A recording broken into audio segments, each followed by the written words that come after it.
Hoy, 9 de diciembre de 2018, Día Internacional contra la Corrupción, desde la Secretaría General de la OEA reiteramos nuestro compromiso firme y quebrantable contra este flagelo, porque a ello se han comprometido nuestros Estados miembros y porque año tras año la corrupción se muestra como una de las principales preocupaciones de los ciudadanos de las Américas.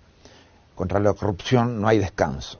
Este año nos complace ver que nuestra Convención Interamericana contra la Corrupción se encuentra ahora ratificada por la totalidad de los 34 Estados miembros de la organización, al haber sido depositado el presente año el correspondiente instrumento de ratificación por parte de Barbados. Es además motivo de satisfacción para nosotros que el mecanismo de seguimiento de la implementación de esa misma convención, el MESICIC, vio también ampliada su membresía con la incorporación de Dominica y Santa Lucía, con lo cual está ahora conformado por 33 de los 34 Estados miembros, parte de la Convención. Esperemos que pronto esté integrado por la totalidad de los Estados y quede así finalmente confirmado como el verdadero foro hemisférico anticorrupción. Este 2018 marca un antes y un después en la lucha contra la corrupción. Los jefes de Estado y de Gobierno del hemisferio pusieron el combate a la corrupción en el centro de sus debates en la Cumbre de las Américas, que se celebró en Lima en abril de este año. En ella expresaron su respaldo al MESICIC y se comprometieron a fortalecerlo, con miras a enfrentar más eficientemente los nuevos retos que presenta la corrupción en nuestro continente. Igualmente, es significativo para la OEA presentar los aportes de la misión de apoyo contra la corrupción y la impunidad en Honduras, MAXI, el modelo de colaboración activa de la misión con el Ministerio Público, ya ha dado lugar a la presentación de requerimientos en 7 grandes casos: Red de Diputados, Caja Chica de la Dama, Pacto de Impunidad, Pandora, Aseguramiento de Bienes y Caja Chica del Hermano, y esta misma semana el caso de licitación fraudulenta del Seguro Social. Es evidente que los corruptos están hoy mucho menos cómodos en Honduras gracias a la labor de la misión. Esa comodidad e impunidad sí la viven los corruptos de Venezuela. El caso Alejandro Andrade es una repugnante radiografía de la dictadura en Venezuela y del Estado criminal que ha construido. Andrade pasó de custodio de Hugo Chávez a presidente de la Oficina Nacional del Tesoro y luego a presidente del Banco Nacional de Desarrollo Económico y Social, un ascenso meteórico a partir del cual llevó adelante un esquema de corrupción y lavado de dinero que lo hizo multimillonario, con jets privados, caballos de competición y una colección de relojes de lujo a su nombre, entre otros lujos. Como tantos otros altos jerarcas del régimen, expresa un patrón común: amasan su fortuna ilegalmente en Venezuela para luego emigrar y vivir en la opulencia y el exceso. No fue en Venezuela, sino en Estados Unidos, donde Andrade se enfrentó a la justicia y donde cumplirá pena de cárcel. El caso de Andrade llevó a la investigación de otro multimillonario, Raúl Gorrín, hoy prófugo de la justicia estadounidense. Está acusado de 9 cargos de lavado de dinero y con bienes confiscados por valor de 77 millones de dólares. Gorrín es propietario del medio de comunicación Globovisión. Este medio era originalmente independiente y crítico del chavismo, pero ante el acoso del gobierno, sus dueños se vieron obligados a vender. Así fue adquirido por el grupo de seguro y bursátil de Gorrín y su socio Gustavo Perdomo en mayo de 2013. Tras la elección que llevó a Maduro a la presidencia, desde entonces su línea editorial está firmemente alineada con el gobierno. A través de la investigación de Andrade Gorrín y su esquema de lavado han surgido los nombres de muchos beneficiarios. En el mismo esquema de corrupción están también mencionados el asesor financiero Matías Krull. Este venezolano alemán fue condenado a 10 años de prisión por su participación en el lavado de 1.200 millones de dólares. También Francisco Convit Guruciaga y Leopoldo Bentancur López, accionista de la empresa Derwich Associates, señalada de corrupción en el sector eléctrico de Venezuela. Y el banquero Gabriel Jiménez Aray, quien participó utilizando un banco que adquirieron para lavar dinero. Esta es una radiografía de lo que es Venezuela hoy, un estado criminal. Las actuaciones judiciales hablan de actos de corrupción. El término tiene validez legal, pero es insuficiente para describir esta tragedia. Se trata de un saqueo, un país desvalijado por una organización criminal en control del Estado, un Estado mafia. Los venezolanos son por eso huérfanos. Viven en un país ocupado por una fuerza criminal, sin protección alguna, abandonados a su suerte, forzados a emigrar. Es nuestra responsabilidad de la comunidad internacional trabajar para proteger a los venezolanos. Debemos aunar esfuerzos, recursos, voluntades políticas y estrategia de todos los gobiernos de bien para rescatar al noble pueblo venezolano de tanta infamia. Desde mi posición como secretario general podrán siempre contar con mi voz contra la corrupción y la impunidad, porque estamos convencidos de que la corrupción además de un delito despreciable, es una amenaza para la democracia, es un mal que socava la confianza de los ciudadanos, es un atentado a los derechos humanos del pueblo. La corrupción y la impunidad no deben tener cabida en el conjunto de principios y valores de nuestras sociedades. Saludos, así estamos comenzando con estas declaraciones del día 9 de diciembre, día de la lucha contra la corrupción de Almagro. A partir de hoy el programa está dividido en 3 partes diferentes, para que ustedes puedan escoger el tema o el comentarista que ustedes desean ver con mayor facilidad. Y además lo invitamos a suscribirse a Bravo 24 para que sepan cada vez que se inicia el programa o una de las partes del programa e inmediatamente se les informa. Bueno, en los próximos minutos, señores, vamos a conocer de la muerte del expresidente de Cico, Nelson Martínez, quien estaba bajo la custodia de la narcodictadura. Aún no se han puesto de acuerdo para decir cómo lo mataron, cómo murió. Rusia retira este viernes los aviones de Venezuela después de una llamada de la administración Trump al Kremlin.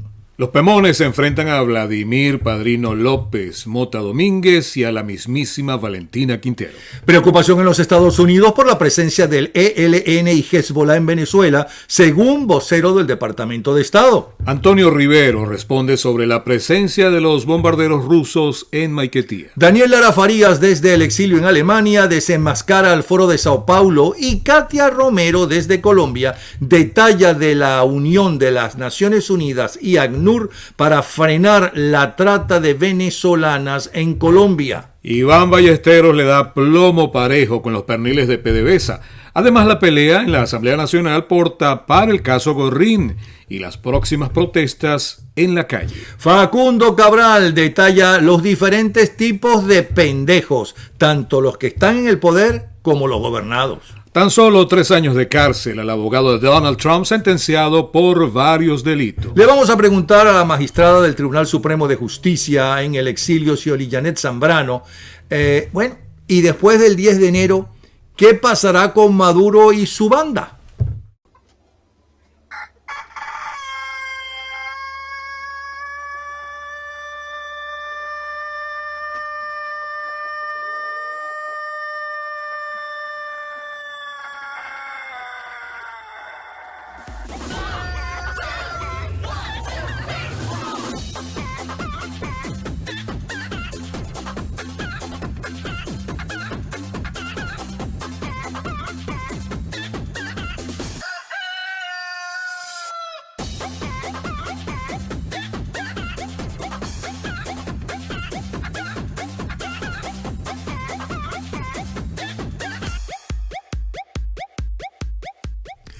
Nuestro agradecimiento porque nos ayudan a hacer el programa Ángela Sagua y su más reciente trabajo En nombre de los pobres los multiplicamos, que ya está en Amazon, en la nueva novela de Bernardo Jurado, La fragancia de la rebelión, y el nuevo trabajo sociológico de Carlos Rangel, La Venezuela imposible. Estos 3 trabajos lo consiguen en Amazon. También nos ayudan Actitude Dancewear, Doménica Shortino Realtor y Curious Aluminium. Esta es 24 horas. Voz de la libertad y la democracia. Les saludamos frente al micrófono el señor Fernando Ontiveros. Hola, mi Twitter es @FernandoMiami. Quien les habla, Napoleón Bravo, mi Twitter es Napoleón Bravo, y en la parte técnica Ángel Wilfredo Montero. La coproducción de este programa está a cargo de Beatriz Galindo. La producción general es de Argimiro Rodríguez y Natalia Rodríguez. Si en este momento, por un azar infortunado del destino, los precios del petróleo bajaran de una manera importante en el mercado mundial, Venezuela sería un caso para la Cruz Roja Internacional. Aquí vendrían a repartir sopas en las esquinas. Venezuela es un país políticamente muy inmaduro, un país además que tiene un grave peligro, que es que no sabe cuáles son sus debilidades, que no conoce bien cuáles son sus flancos débiles, que no está haciendo nada para reforzarlos o para prevenir cualquier catástrofe. En eso estamos viviendo felizmente una vida de parásitos. El verdadero problema central de Venezuela, el problema fundamental, el que debería ser tema de enseñanzas de la escuela primaria y de reflexión en todos los sectores, es que este es un país vulnerable. Este es un país improductivo. Si algo presenciamos es el fin de las ideologías. El mundo estuvo envenenado de ideologías hasta ayer y hoy en día no hay ideologías en el mundo. Hoy en día no hay propuesta mágica en el mundo. Hoy en día no hay sino trabajo, producción, organización. Aquí estamos discutiendo por Pedro o por Juan, pero no estamos discutiendo la viabilidad de un proyecto nacional. No quisimos escuchar, hace décadas que lo venía diciendo el doctor Arturo Uslar Pietri, pero nos negábamos a escucharlo. Bueno, vamos con los hechos por los que será recordado estas últimas 24 horas en la historia. Tiembla el este de Tennessee, evacúan edificios de Facebook por amenaza terrorista, en libertad ejecutiva China en Canadá, Stormy Daniels, la actriz porno de Donald Trump, debe pagar $300,000 a los abogados del presidente, y en México le cantan las mañanitas a la Virgen de Guadalupe. Sí, a través de un comunicado, el Consejo de Caciques Generales del Pueblo Pemón condenó lo que consideran una actitud provocativa por parte de la periodista Valentina Quintero y la declararon persona non grata junto al ministro de Energía Eléctrica, Luis Mota Domínguez, y el titular de la Defensa, Vladimir Padrino López. En vez de colaborar en la búsqueda de soluciones de una situación crítica y conflictiva, emite opiniones arremetiendo contra las autoridades legítimas del pueblo Pemón, señala el escrito. Y Valentina Quintero ya no se va a quedar callada, dijo, ya empezó a responder. El hermano es la mafia y los indígenas sus víctimas. ¿Quiere usted decir que la operación militar es la mafia y los indígenas las víctimas? La verdad, usted es un ministro mafioso.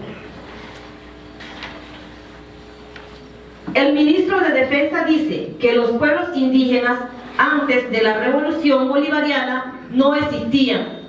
Ministro ignorante, los pueblos indígenas existíamos y existimos y existiremos en resistencia permanente, y lo que hoy sucede es la profundización de la lucha libertaria y una verdadera revolución antiimperialista. El ministro de Defensa hace un llamado al diálogo al pueblo Pemón y justifica que su operación está basada en la Constitución. ¿Cuál diálogo y cuál Constitución? La operación militar es diálogo. Asesinar un indígena en una operación militar no es violar la Constitución. ¿Y dónde queda el derecho a la vida? Ministro, es usted un charlatán. Ministro de Defensa, renuncie a su cargo, que le queda muy grande la Fuerza Armada Bolivariana.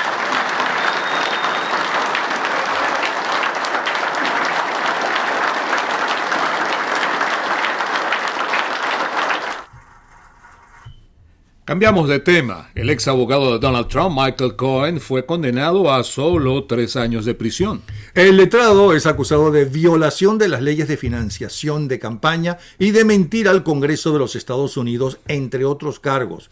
En su declaración ante un tribunal de Nueva York sostuvo que su deber era encubrir las acciones sucias del presidente. Una fuga de chocolate líquido inunda una vía en Alemania. Alrededor de 1 tonelada de chocolate salió fluyendo al patio y de allí a la calle. Se formó un choco pancake de 10 metros cuadrados, declaró el muy complaciente jefe de bomberos local. Lleno de chocolate, ¿será? Una explosión de chocolate, todo el mundo hizo fiesta. Bueno, señores, bombarderos rusos en Maiquetía, ¿cómo entender la situación y qué está pasando? Aquí tenemos a el militar venezolano Antonio Rivero para que nos explique qué significó todo esto. Adelante, Antonio. Saludos, Napoleón. Saludos. En relación relación a tu pregunta sobre las 4 aeronaves que llegaron al aeropuerto internacional de Maiquetía procedente de Rusia, tienen que ver con 2 bombarderos, como los han señalado ya, un avión de carga, uno de los más grandes del mundo, y un avión de pasajeros. Los 2 bombarderos, por supuesto, con capacidad nuclear, representan y vienen con la misión de participar en unas maniobras militares. Es importante señalar esto, que no tienen por qué ser utilizados en una maniobra a tal distancia sobre los 10.000 kilómetros de Rusia, unos aviones que no pueden ser contemplados en un plan de empleo, lo cual representa una amenaza para la región desde el punto de vista suramericana, vecinos de Venezuela.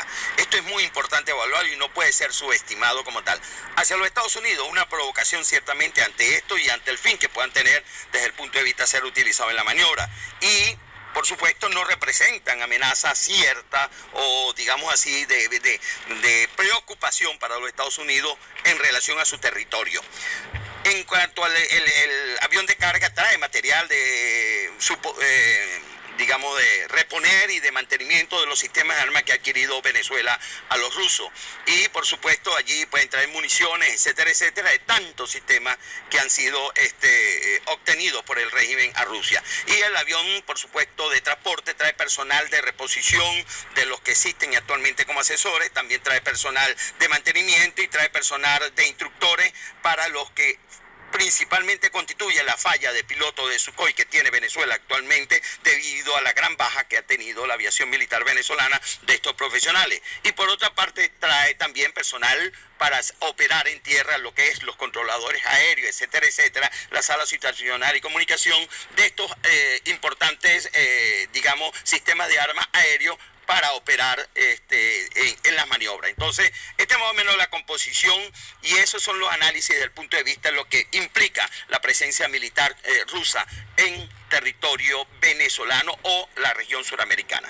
Gracias, Antonio. Ya vamos a leer, por cierto, lo que acaba de publicar la prensa norteamericana, porque los aviones se retiran después de una llamada de la Casa Blanca, se retiran de Venezuela este viernes. Bueno, según publica el New York Times, ¿qué tenemos? Los genes de una tortuga revelan pistas sobre la longevidad. Científicos exploraron el código genético del solitario George, el único espécimen sobreviviente de las tortugas de las Galápagos, y descubrieron evidencias de una mutación en un gen que se le ha relacionado con una vida larga en humanos y ratones. Eso es importantísimo, claro, pero bien importante. Claro. En Brasil, decenas de mujeres han denunciado por abusos sexuales al sanador, João Teixeira de Faria, apodado Juan de Dios, quien ha conseguido fama internacional con curaciones en las que hace cortes con bisturí en sus pacientes sin uso de anestesia y asegura que canaliza los espíritus de los muertos para curar el cáncer o la depresión crónica. Un grupo de manifestantes quema una dependencia del Tribunal Supremo Electoral de Bolivia en protesta por la candidatura de Morales para las elecciones del año 2019.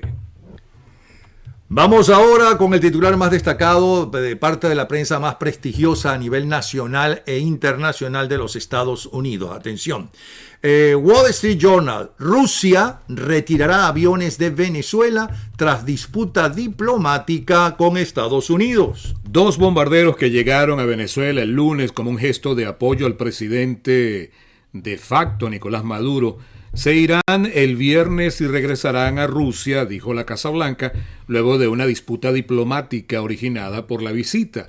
La portavoz de la Casa Blanca, Sarah Sanders, anunció el retiro de la flotilla aérea en un comunicado el miércoles, diciendo que la decisión se produjo después de que el gobierno de los Estados Unidos hablara con funcionarios rusos. Gente entendida calificó el intercambio como una guerra de palabras entre Washington y Moscú. Vamos a revisar ahora lo que dice The Washington Post. Michael Cohen, el abogado de Trump, condenado a tan solo 3 años de cárcel, lamenta su lealtad ciega hacia Trump. Cohen asumió la responsabilidad de sus múltiples delitos que incluyen evasión de impuestos, mentira al Congreso, fraude bancario y la compra del silencio de mujeres que alegaban haber tenido relaciones sexuales con Donald Trump con fondos de la campaña electoral del 2016. Salió baratísimo con esa cantidad de cargos, tan solo 3 años. Mi propia Porque debilidad. está colaborando. Ok. Él está colaborando y es por eso que le rebajaron la Bueno, pena. no sería extrañar que Trump le dé un indulto presidencial más adelante.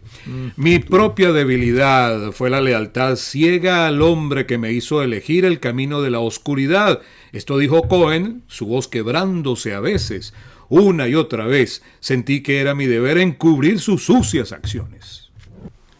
The New York Times titula: de acuerdo con reportes médicos, los diplomáticos estadounidenses que mostraron síntomas misteriosos en Cuba sufrieron daños en el oído interno. Este espacio es presentado por Attitude Dancewear en el centro comercial Magnolia Shops en Coral Springs. Bueno, entonces, atención, que tenemos más para usted. Vamos a regresar con El aumento de menores acusados de homicidios en Florida. la visita de Michelle Obama a la ciudad. Efraín Cruz con lo que queda de Venezuela. La presencia del ELN y Hezbollah en el país. Antonio Rivero y los bombarderos rusos en Maiquetía. Juan Fernández y un nuevo detenido muerto por el régimen, el expresidente de Citgo, Nelson Martínez. Gustavo Díaz, director de Dollar Today, y con el valor del dólar en la frontera. Desde Colombia, Katia Romero y la trata de venezolanas en ese país. Facundo Cabral y los tipos de pendejos que hay en el mundo. Hasta aquí, entonces, la primera parte de nuestro informativo de esta hora. Cliqué en la segunda parte y recuerden suscribirse a Bravo 24 para que pueda ser notificado cada vez que iniciamos cada parte del espacio. Ya regresamos.